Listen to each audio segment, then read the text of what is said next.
Aim right, achieve big at KR Mangalam University. जिस देश की बहुसंख्यक आबादी हिंदू है, क्या वहां पर धार्मिक डेमोग्राफी बदलने की कोशिश हो रही है? क्या उत्तर प्रदेश की शांति भंग करने का प्रयास हो रहा है? इस देश के गरीब, इस देश के रहने वाले दिव्यांग, इस देश में हाशिए पर खड़े हुए लोगों को कभी बहला फुसलाकर, कभी नौकरी का झांसा देकर, कभी इलाज के नाम पर, तो कभी शादी, तो कभी प्रेम का झांसा देकर अवैध धर्मांतरण कराया जा रहा है। हो सकता है कुछ राजनीतिक दलों को यह लगे कि यह तो कहानी पॉलिटिकल एजेंडा के तौर पर दिखाई जा सकती है, लेकिन हकीकत है ये, और इसका ताजा उदाहरण पूरे देश के सामने है। बलरामपुर, जहां छांगुर उर्फ जलालुद्दीन के खिलाफ ताबड़तोड़ एक्शन जारी है। एक तरफ उसके काले साम्राज्य पर योगी का पीला पंजा कहर बरपा रहा है, तो वहीं दूसरी ओर एटीएफ छांगुर और नीतू उर्फ नसरीन से पूछताछ हो रही है। छांगुर एंड गैंग के धर्मांतरण के कॉलेज प्लान का भी खुलासा हो गया है। कैसे वो डिग्री कॉलेज के जरिए धर्म परिवर्तन का प्लान बनाता था, पूरी सच्चाई इस रिपोर्ट में देखिए।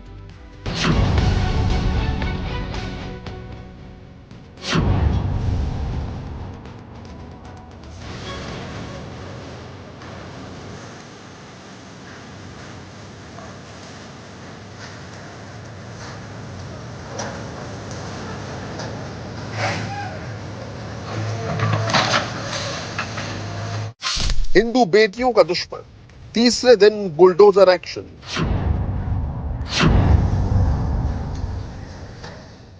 जल्लाद का रहस्य लोग बुलडोजर में जमींदोज।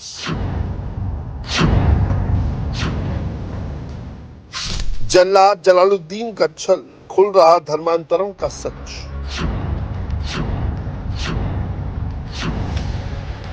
कितनी नीतू बनी नसरीन, अब बताएगा जलालुद्दीन।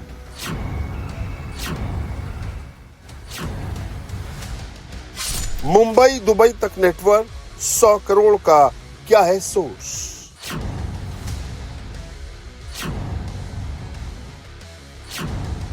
जलालुद्दीन उर्फ छांगुर बाबा के मायालोक पर योगी आदित्यनाथ का बुलडोजर गरज रहा है। पीला पंजा लगातार तीसरे दिन कहर बनकर टूट रहा है। छांगुर बाबा के धर्मांतरण को मिट्टी में मिलाया जा रहा है।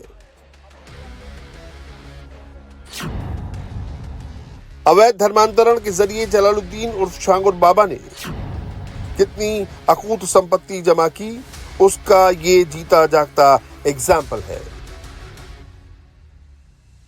3 बीघे जमीन पर करीब 12 करोड़ की लागत से ये आलीशान कोठी बनवाई थी,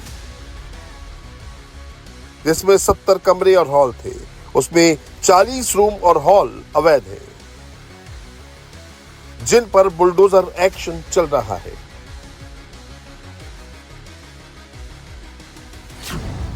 यानी कुल 2041 वर्ग फीट जमीन पर अवैध निर्माण करवाया गया था, जिसमें पहले दिन 1000 स्क्वायर फीट से अवैध कब्जा हटाया गया।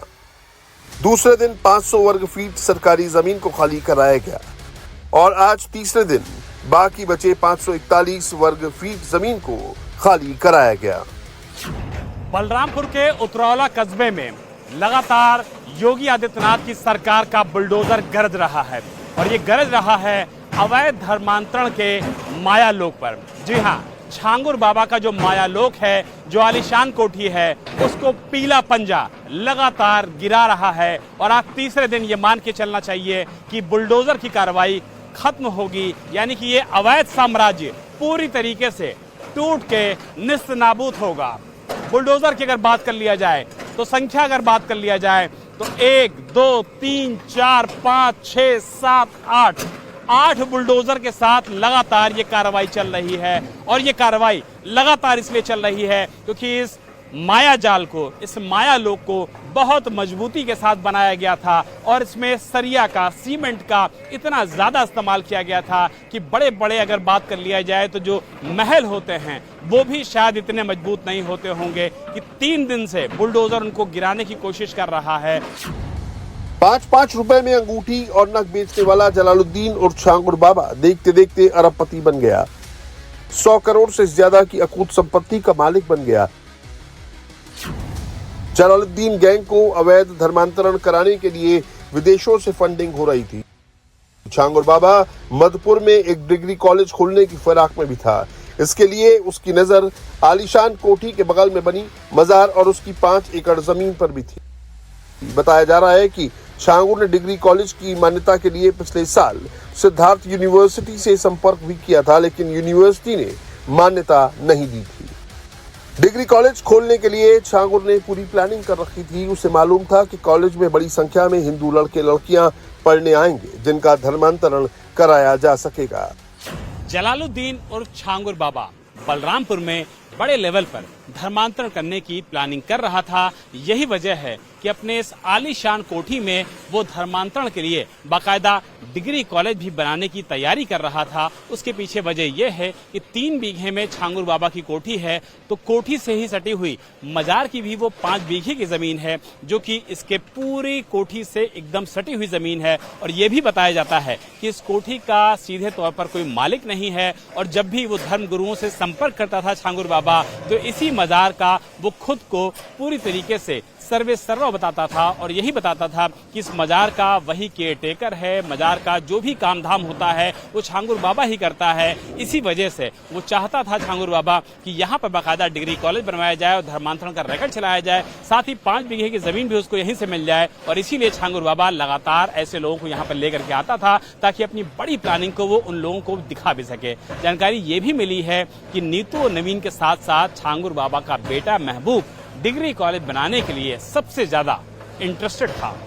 छांगुर बाबा और जलालुद्दीन और उसकी गर्लफ्रेंड नीतू उर्फ नसरीन यूपी एटीएस के शिकंजे में है। यूपी एटीएस ने छांगुर बाबा और नीतू उर्फ नसरीन को 7 दिन की रिमांड पर लिया है। दोनों से आज यूपी एटीएस पूछताछ कर रही है। छांगुर उर्फ जलालुद्दीन पर गलत तरीके से हिंदुओं को मुसलमान बनाने का आरोप है। छांगुर एंड गैंग ने 1500 हिंदुओं का गलत तरीके से धर्म परिवर्तन कराकर मुस्लिम बनाया। जमालुद्दीन और छांगुर बाबा की गतिविधियों के संबंध में मुकदमा एटीएस में पंजीकृत किया गया था। 5 जुलाई को छांगुर बाबा और जमालुद्दीन और उसके प्रमुख सहयोगी नीतू उर्फ नसरीन की गिरफ्तारी की गई थी। आज 7 दिवस का रिमांड यूपी एटीएस द्वारा इन्वेस्टिगेशन के दौरान इन दोनों मुख्य अभियुक्तों का लिया गया है।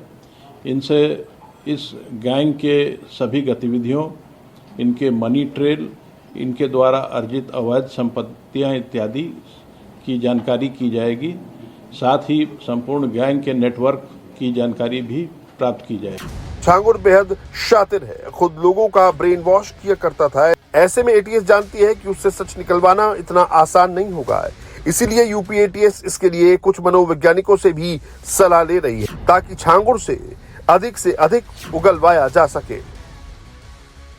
पीले पंजे इस बिल्डिंग को, जो कि अवैध धर्मांतरण का सबसे बड़ा अड्डा हुआ करती थी इस पूरे इलाके में, या यूं कहा जाए उत्तर प्रदेश में, उसको फिलहाल जमींदोज करने का काम पीला पंजा लगातार कर रहा है। अगर बुलडोजर की बात कर लें तो एक लाइन से आप देखिए, पूरी बिल्डिंग को निस्तनाबूद करने के लिए लगातार बुलडोजर का काम यहां पर जारी है, और इस पूरी बिल्डिंग को जमींदोज करने के लिए, बुलडोज करने के लिए लगातार ये कार्रवाई की जा रही है। अगर छांगुर बाबा के बारे में बात करें तो फिलहाल इस समय एटीएस की पुलिस रिमांड में है, नसरीन भी पुलिस रिमांड में है। अब इन्वेस्टिगेशन में, जांच में ये पता लगेगा कि किस तरीके से भोली भाली महिलाओं को, लड़कियों को पहले तो इलाज के नाम पर, झाड़ फूक के नाम पर फंसाया जाता था, इस माया जाल में लेके आया जाता था, और उसके बाद उनकी मजबूरी का फायदा उठा करके उनको पैसों का लालच दे करके बाकायदा ये धर्मांतरण का रैकेट चलाया जा रहा था। क्योंकि अगर बड़ी जात की लड़की का धर्मांतरण होता था तो पैसे ज्यादा मिलते थे, और निचली जात की लड़की का होता था तो पैसे कम मिलते थे। जलालुद्दीन और नसरीन 16 जुलाई तक यूपी एटीएस की रिमांड पर हैं। इस दौरान ऑन कैमरा दोनों से कई राउंड में पूछताछ होगी। जरूरत पड़ने पर इन्हें बलरामपुर भी ले जाया जा सकता है, जहां इन लोगों का सेंटर था, जिसे मिट्टी में मिलाया जा रहा है।